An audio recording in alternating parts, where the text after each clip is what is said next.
عمر فاروق رضی اللہ عنہ اگرچہ خالد رضی اللہ عنہ کے سخت خلاف تھے، مگر صدیق اکبر رضی اللہ عنہ نے ان کو بے گناہ پا کر سرخ روئی کے ساتھ مہاجرین اور انصار کا ایک لشکر دے کر مسیلمہ کذاب کی طرف روانہ فرمایا۔ مسیلمہ کے پاس قبیلہ ربیہ کے 40,000 جنگجو جمع ہوئے۔ ان لوگوں میں بعض ایسے بھی تھے جو مسیلمہ کو نبوت کے دعوے میں جھوٹا سمجھتے تھے، مگر ہم قومیت کے سبب سے اس کی کامیابی کے خواہاں تھے۔ ان لوگوں کا قول تھا کہ مسیلمہ جھوٹا ہے اور محمد صلی اللہ علیہ وآلہ وسلم سچے ہیں، لیکن ہم کو ربیہ کا جھوٹا بنی مضر کے سچے نبی سے زیادہ عزیز ہے۔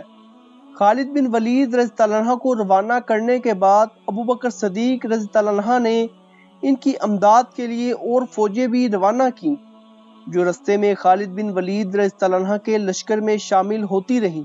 خالد بن ولید رضی اللہ عنہ کے لشکر کی کل تعداد 13,000 پر مشتمل تھی۔ جب شہر یمامہ ایک دن کے رستے پر رہ گیا تو خالد بن ولید رضی اللہ عنہ نے ایک دستہ بطور مقدمہ الجیش آگے روانہ کیا۔ اسی روز مسیلمہ نے مجاع بن مرار کو 60 آدمیوں کی جماعت کے ساتھ روانہ کیا کہ جا کر بنو تمیم پر شب خون مارے۔ مجاع کا مقابلہ لشکر اسلام کے مقدمہ الجیش سے ہوا۔ نتیجہ یہ ہوا کہ تمام مرتدین مقتول ہوئے اور ان کے سردار مجاع کو گرفتار کر کر خالد بن ولید رضی اللہ عنہ کی خدمت میں پیش کیا گیا۔ خالد بن ولید رضی اللہ عنہ آگے بڑھ کر شہر یمامہ کے قریب پہنچے تو مسیلمہ شہر یمامہ سے نکل کر شہر کے دروازے کے قریب ایک باغ میں، جس کا نام اس نے حدیقہ الرحمن رکھا تھا، خیمہ زن ہوا۔ اس باغ کی 4 دیواری خوب مضبوط اور قلعہ نما تھی۔ لشکر مسیلمہ کی سپہ سالاری رجال بن انوفہ اور محکم بن طفیل کے سپرد تھی۔ انہوں نے 40,000 کے لشکر جراح کو خالد بن ولید رضی اللہ عنہ کے 13,000 مسلمانوں پر حملہ آور کیا۔ یہ حملہ نہایت سخت اور زلزلہ انداز تھا۔ مسلمانوں نے نہایت صبر و استقال کے ساتھ اس حملے کو روکا اور پھر ہر طرف سے سمٹ کر اور اپنے آپ کو قابو میں رکھ کر دشمنوں پر بھوکے شیروں کی طرح حملہ آور ہوئے تو لشکر کذاب کے پاؤں اکھڑ گئے اور وہ بدحواسی کے عالم میں آوارہ اور فرار ہونے لگے۔ محکم بن طفیل نے اپنے لشکر کی یہ حالت دیکھ کر بلند آواز سے یہ کہا کہ اے بنو حنیفہ، باغ میں داخل ہو جاؤ اور میں تمہارے پیچھے آنے والے حملہ آوروں کو روک رہا ہوں۔ یہ آواز سن کر بھاگنے والے سب باغ میں داخل ہو گئے۔ محکم بن طفیل تھوڑی دیر لڑتا رہا، آخر عبد الرحمن بن ابی بکر رضی اللہ عنہ کے ہاتھوں سے مقتول ہوا، لیکن ابھی تک فتح اور شکست کا کوئی فیصلہ نہیں ہوا۔ مرتدین بھی سنبھل کر پھر مقابلے پر ڈٹ گئے اور طرفین سے داد و شجاعت دی جانے لگی۔ مسلمانوں کے علم بردار ثابت بن قیس رضی اللہ عنہ شہید ہوئے تو زید بن خطاب رضی اللہ عنہ نے علم اپنے ہاتھوں میں لیا۔ مسلمانوں نے زبردست حملہ کیا کہ دشمن پیچھے ہٹتے ہٹتے باغ کی دیواروں کے نیچے پہنچ گیا۔ باغ کے دروازے پر تھوڑی دیر لڑائی ہوئی، آخر مسلمانوں نے باغ کا دروازہ بھی توڑ دیا اور جا بجا دیواریں توڑ کر اندر داخل ہو گئے۔ لوگوں نے مسیلمہ سے دریافت کیا کہ فتح کا وہ وعدہ کب پورا ہوگا جو تیرا رب تجھ سے کر چکا ہے؟ اس نے جواب دیا کہ یہ وقت ایسی باتوں کے دریافت کرنے کا نہیں، ہر شخص کو چاہیے کہ اپنے اہل و عیال کے لیے لڑے۔ باغ کے اندر بھی جب ہنگامہ زور و شور سے گرم ہوا تو مسیلمہ مجبور ہو کر اور گھوڑے پر سوار ہو کر لوگوں کو لڑنے کے لیے آمادہ کرنے لگا۔ جب اس نے ہر طرف سے مسلمانوں کو فتح یاب دیکھا تو گھوڑے سے اتر کر باغ کے باہر چھپکے سے جانے لگا۔ اتفاقاً دروازے کے قریب وحشی قاتل حمزہ رضی اللہ عنہ کھڑا تھا۔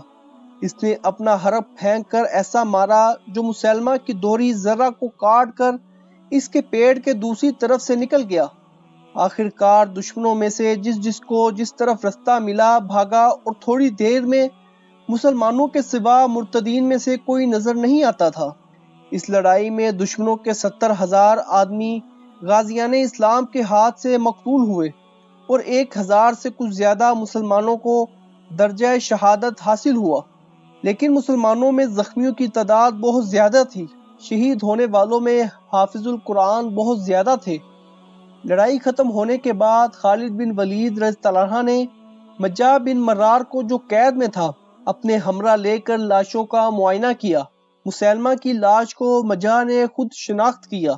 بنو حنیفہ یعنی لشکر مسیلمہ کے باقی تمام لوگ تو مفرور ہو چکے تھے۔ شہر اور قلعہ یمامہ میں عورتوں اور بچوں کے سوا کوئی مرد باقی نہ تھا، اور زخمیوں کی مرہم پٹی ضروری سمجھ کر خالد بن ولید رضی اللہ عنہ نے اس روز شہر یمامہ پر قبضہ کرنا ضروری نہ سمجھا۔ ان کا ارادہ تھا کہ کل صبح شہر پر قبضہ کرنے کے لیے بڑھیں گے۔ مجاہ بن مرارہ نے اس موقع سے فائدہ اٹھانے میں کوتاہی نہ کی۔ اس نے خالد بن ولید رضی اللہ عنہ سے کہا کہ میرے جس قدر سردار ماں مسلمہ مارے گئے ہیں، آپ یہ نہ سمجھے کہ آپ نے مہم کو پورا کر لیا۔ ابھی ان سے بہت زیادہ بہادر جنگجو لوگ باقی ہیں، اور وہ شہر کے مضبوط فصیلوں اور سامان رسد نیز سامان حرب کی کافی فراہمی سے فائدہ اٹھا کر آپ کو ناکو چنے چبوا دیں گے۔ مناسب یہ معلوم ہوتا ہے کہ آپ تھوڑی دیر کے لیے مجھے چھوڑ دیجئے تاکہ میں شہر میں جا کر ان سب لوگوں کو اس بات پر آمادہ کروں کہ وہ آپ کا مقابلہ نہ کریں اور شہر کو بارضامندی صلح کے ساتھ آپ کے سپرد کر دیں۔ خالد رضی اللہ عنہ نے مجاہ سے کہا کہ میں تجھ کو قید سے رہا کیے دیتا ہوں، تو جا کر اپنی قوم کو صلح پر رضامند کر، لیکن ساتھ یہ بھی بتا دیتا ہوں کہ میں صرف ان نفوس کی بابت صلح کروں گا۔ مجاہ لشکر اسلام سے روانہ ہو کر شہر میں گیا اور وہاں شہر کی عورتوں کو مسلح کر کر فصیلے شہر پر کھڑے ہونے کی ہدایت کر کر جو کچھ سمجھانا تھا سمجھا آیا، اور واپس آ کر کہا کہ میں میری قوم محض اپنی جانوں کی بابت صلح کرنا نہیں چاہتی۔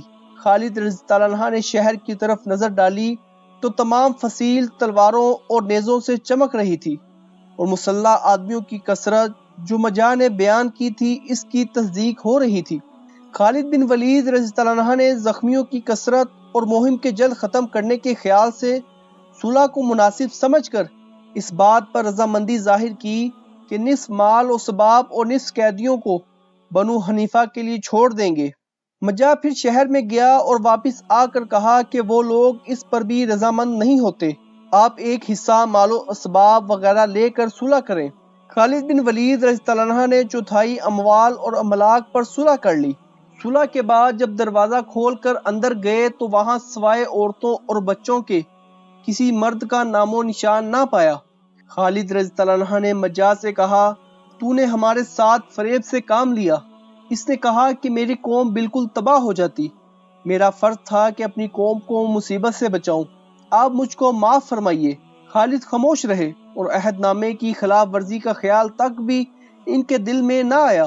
ابھی تھوڑی ہی دیر گزری تھی کہ خالد بن ولید رضی اللہ عنہ کو صدیق اکبر رضی اللہ عنہ کا ایک خط پہنچا۔ اس میں لکھا تھا کہ اگر تم کو بنو حنیفہ پر فتح حاصل ہو تو ان کے بالغ مردوں کو قتل کیا جائے اور ان کی عورتوں اور بچوں کو قید کر لیا جائے، لیکن اس خط کے پہنچنے سے پہلے صلح نامہ لکھا جا چکا تھا، لہٰذا اس کی تعمیل نہ ہو سکی۔ خالد بن ولید رضی اللہ عنہ نے بنو حنیفہ کے ایک وفد کو ابو بکر صدیق رضی اللہ عنہ کی خدمت میں روانہ کیا۔ ایک خط خلیفہ کی خدمت میں لکھ کر ان کو دیا۔ اس خط میں فتح کا حال اور بنو خلیفہ کے دوبارہ داخل اسلام ہونے کی خبر درج تھی۔ صدیق اکبر رضی اللہ عنہ نے اس وفد سے عزت و احترام کے ساتھ ملاقات کی اور محبت کے ساتھ ان کو رخصت کیا۔ جنگ یمامہ ذی الحج سن 11 ہجری میں واقعہ پذیر ہوئی۔ حضرت ابو بکر صدیق رضی اللہ عنہ نے جن 11 سردار کو منتخب کیا تھا، ان میں حذیفہ بن حسن رضی اللہ عنہ کو عمان کی جانب اور ارفع بن حرثم رضی اللہ عنہ کو اہل مہر کی جانب روانہ کیا تھا، اور ان دونوں کو ساتھ رہنے کا حکم دیا۔ نبی اکرم صلی اللہ علیہ وآلہ وسلم کی وفات کا حال سن کر ملک عمان میں لقیط بن مالک نے نبوت کا دعویٰ کیا۔ اہل عمان اور اہل مہر مرتد ہو گئے۔ حذیفہ رضی اللہ عنہ کو صدیق اکبر رضی اللہ عنہ نے حکم دیا کہ اول عمان کی طرف جانا، وہاں کی مہم سے فارغ ہو کر مہر کی جانب متوجہ ہو جانا۔ ادھر اکرمہ بن ابی جہل رضی اللہ عنہ کو بھی جو یمامہ کی طرف بھیجے گئے تھے یہی حکم ملا تھا کہ عمان کی طرف جا کر حذیفہ رضی اللہ عنہ کے ساتھ شریک ہوں۔ چنانچہ یہ تینوں سردار صحرائے عمان میں مل کر خیمہ زن ہوئے۔ لقیط نے اسلامی لشکر کی خبر سن کر فوجیں فراہم کی اور شہر دبا میں آ کر ہر طرح کے سامان حرب سے مسلح ہو کر لشکر اسلام کے مقابلے کو نکلا۔ لشکر اسلام میں اکرمہ بن ابی جہل مقدمہ الجیش تھے۔ دائیں ہاتھ میں حذیفہ رضی اللہ عنہ اور بائیں ہاتھ میں ارفبہ رضی اللہ عنہ اور قلب لشکر میں رویسہ عمان تھے، جو اسلام پر ثابت قدم تھے اور لشکر اسلام کے آنے کی خبر سن کر شریک لشکر ہوئے تھے۔ نماز فجر کے وقت سے لڑائی شروع ہوئی۔ اسلامی لشکر نشیبی زمین میں تھا اور دشمن کو بلند زمین پر موقع مل گیا تھا۔ ابتدائے جنگ میں عنوان مسلمانوں کے خلاف اور شکست کے آثار نمایاں تھے۔ لقیط نے بڑی بہادری کے ساتھ لشکر اسلام پر حملے کیے۔ آخر کار لڑائی کا رنگ تبدیل ہوا اور مسلمانوں نے صبر و استقامت سے کام لے کر دشمنوں کو پیچھے ہٹایا۔ دشمن منہ موڑ کر بھاگے اور مسلمانوں کو فتح عظیم حاصل ہوئی۔ اس لڑائی میں 10,000 دشمن مقتول ہوئے اور 4,000 گرفتار ہو کر مسلمانوں کی قید میں آئے۔ اسی تناسب سے مال غنیمت بھی مسلمانوں کے ہاتھ بہت زیادہ آیا۔ اس کے بعد اکرمہ رضی اللہ عنہ مہر کی جانب روانہ ہوئے۔ چند روز کے بعد تمام عمان میں اسلام قائم ہو گیا۔ مہر میں عمان کے کچھ لوگ مقیم تھے اور ان کے علاوہ بنو عبد القیس کے لوگ بھی وہاں موجود تھے۔ ازد اور بنو سعد وغیرہ قبائل بھی وہاں آباد تھے۔ یہ سب کے سب مرتد ہو کر ریاست و امارات کے معاملے میں دو گروہوں کے اندر تقسیم ہو کر آپس میں لڑائی جھگڑے کر رہے تھے۔ اکرمہ رضی اللہ عنہ نے مہر میں پہنچ کر ان لوگوں کو اسلام کی دعوت دی۔ ان میں سے ایک گروہ نے اسلام قبول کیا، دوسرے نے، جس کا سردار محیص تھا، اسلام قبول کرنے سے انکار اور اپنے ارتداد پر اصرار کیا۔ اکرمہ رضی اللہ عنہ نے مسلم گروہ کو اپنے ساتھ لے کر مرتدین پر حملہ کیا اور شکست فاش دے کر ان کے سردار کو قتل کیا۔ اس فتح کا نواحی علاقوں پر خاص اثر پڑا۔ ارد گرد کے تمام قبائل بخوشی اسلام میں داخل ہو گئے۔ اکرمہ رضی اللہ عنہ نے مال غنیمت کے ساتھ اسلام کی کامیابیوں کی کیفیت لکھ کر ابو بکر صدیق رضی اللہ عنہ کی خدمت میں پہنچی۔ وہاں سے جواب آیا کہ تم یمن کی طرف روانہ ہو کر مہاجر بن امیہ رضی اللہ عنہ کے لشکر میں شریک ہو جاؤ۔ اسود اسنی کا ذکر ہم اس سے پہلے کر چکے ہیں۔ اس نے ملک یمن میں نبوت کا دعویٰ کر کر تقریباً تمام ملک میں بد امنی پیدا کر دی تھی، لیکن وہ نبی اکرم صلی اللہ علیہ وآلہ وسلم کے زمانہ حیات میں مقتول ہو کر اپنے کیفر کردار کو پہنچ چکا تھا اور ملک یمن میں ارتداد کے بعد پھر اسلام پھیلنے لگا تھا۔ ابھی تک پورے طور پر مطلع صاف نہ ہوا تھا کہ نبی اکرم صلی اللہ علیہ وآلہ وسلم کی وفات ہو گئی۔ اس خبر کے مشہور ہوتے ہی تمام ملک یمن میں پھر وبائے ارتداد پھیل گئی۔ اس مرتبہ مرتدین یمن کے دو مشہور سردار تھے، جن میں ایک قیس بن مقصوع اور دوسرا عمرو بن مہدی کرب تھا۔ یمن کے مسلمانوں کو مرتدین یمن نے بہت ستایا۔ مسلمان جو تعداد میں بالکل بے حقیقت تھے، وہ علاقے کو خالی کرتے ہوئے ہٹ آئے۔ ابو بکر صدیق رضی اللہ عنہ نے یمن کے علاقے سنا کی طرف مہاجر بن ابی امیہ رضی اللہ عنہ کو ایک لشکر کے ساتھ روانہ کیا تھا۔ مہاجر بن امیہ رضی اللہ عنہ مدینے سے روانہ ہو کر راستے میں مکہ اور طائف سے مسلمانوں کی جمعیت کو ہمراہ لیتے ہوئے نہایت تیز رفتاری سے علاقہ نجران میں داخل ہو کر خیمہ زن ہوئے۔ قیس اور عمرو کو مہاجر رضی اللہ عنہ کے حملہ آور ہونے کی اطلاع پہلے سے پہنچ چکی تھی، وہ بھی نجران میں ان کی آمد کے منتظر تھے۔ عمرو بن عدی کرب ایک مشہور سردار تھا۔ مہاجر رضی اللہ عنہ نے دشمن کی بے قیاس و لاتعداد فوج میں اپنے آپ کو محصور دیکھ کر اپنے ہمراہیوں کو جرأت اور غیرت دلائی اور ان کی ہمت بندھائی۔ پھر مرتدین پر حملہ آور ہوئے، نہایت سخت معرکہ ہوا، بالآخر اہل اسلام کو غلبہ حاصل ہوا۔ قیس اور عمرو دونوں سردار گرفتار ہو کر مسلمانوں کی قید میں آئے۔ بہت سے مرتدین ہلاک اور گرفتار ہوئے اور بقیہ فرار ہونے پر مجبور ہوئے۔ قیس اور عمرو کو مدینہ منورہ کی طرف ابو بکر صدیق رضی اللہ عنہ کی خدمت میں روانہ کیا۔ مدینہ منورہ میں پہنچ کر دونوں نے اپنے ارتداد سے پشیمانی کا اظہار کیا اور بخوشی اسلام قبول کیا۔ مہاجر بن ابی امیہ رضی اللہ عنہ نجران کی جنگ میں مرتدین یمن کی کمر توڑ کر آگے بڑھے اور سنا پہنچ کر اس جگہ کے ان مرتدین کو جو برسرار مقابلہ آئے، شکست پر شکست دے کر تمام علاقے کو پاک و صاف کر دیا۔ اسی جگہ اکرمہ بن ابی جہل رضی اللہ عنہ آ کر شریک لشکر ہوئے۔ یہاں سے ابو بکر صدیق رضی اللہ عنہ کے حکم کے مطابق دونوں سردار بنو قریظہ کی سرکوبی کے لیے بڑھے۔ بنو قریظہ نے اشعث بن قیس کو اپنا سردار بنا کر لشکر اسلام کے مقابلے کی زبردست تیاریاں کی تھیں اور روز بروز ان کی جمعیت میں اضافہ ہو رہا تھا۔ یہ خبر سن کر مہاجر بن ابی امیہ رضی اللہ عنہ نے لشکر اسلام میں سے تیز رفتار سواروں کا ایک دستہ منتخب کر کر اپنے ہمراہ لیا۔ وہ لشکر اکرمہ بن ابی جہل رضی اللہ عنہ کے سرداری میں چھوڑ کر نہایت تیز برق رفتاری سے یلغار کرتے ہوئے مقام محجر میں جہاں اشعث بن قیس مرتدین کا لشکر لیے ہوئے پڑا تھا اور جاتے ہی مرتدین پر حملہ آور ہوئے۔ مرتدین اس حملے کی تاب نہ لا سکے۔ اشعث نے وہاں سے فرار ہو کر قلعہ بحر میں پناہ لی۔ وہیں تمام مرتدین پہنچ کر قلعہ بند ہو گئے۔ مہاجر بن ابی امیہ رضی اللہ عنہ نے قلعے کا محاصرہ کر لیا۔ اسی عرصے میں اکرمہ بن ابی جہل رضی اللہ عنہ اسلامی لشکر لیے ہوئے آ پہنچے۔ محاصرے کی سختی اور کمک اور سامان رسد کی آمد سے مایوس ہو کر اشد نے صلح کی درخواست پیش کی۔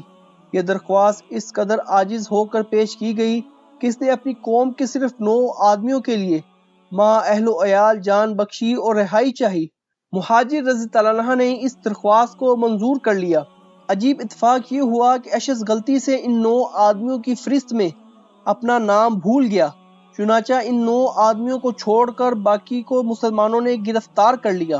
ان جنگی قیدیوں میں اشعث بن قیس بھی شامل تھا۔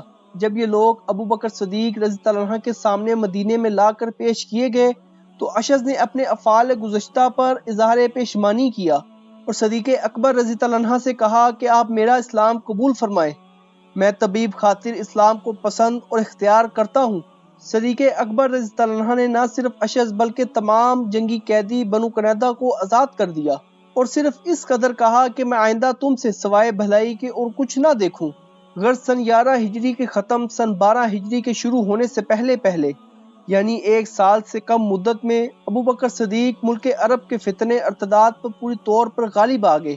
سن 11 ہجری کے ختم ہونے تک تمام ملک عرب مشرکین اور مرتدین سے بالکل پاک صاف ہو چکا تھا اور بر اعظم عرب کے کسی گوشے اور کسی حصے پر شرک اور ارتداد کی کوئی سیاہی باقی نہ تھی۔ یہ تمام مختصر واقعات جو ہم نے آپ کی خدمت میں پیش کیے سن 11 ہجری میں وقوع پذیر ہوئے۔ سن 12 ہجری کے واقعات جاننے کے لیے ہماری اگلی ویڈیو ضرور دیکھیں۔ اگر ویڈیو پسند آئے تو چینل کو سبسکرائب اور لائک ضرور کریں۔ اپنا اور اپنے گھر والوں کا خیال رکھیں۔ اللہ آپ کا حامی و ناصر۔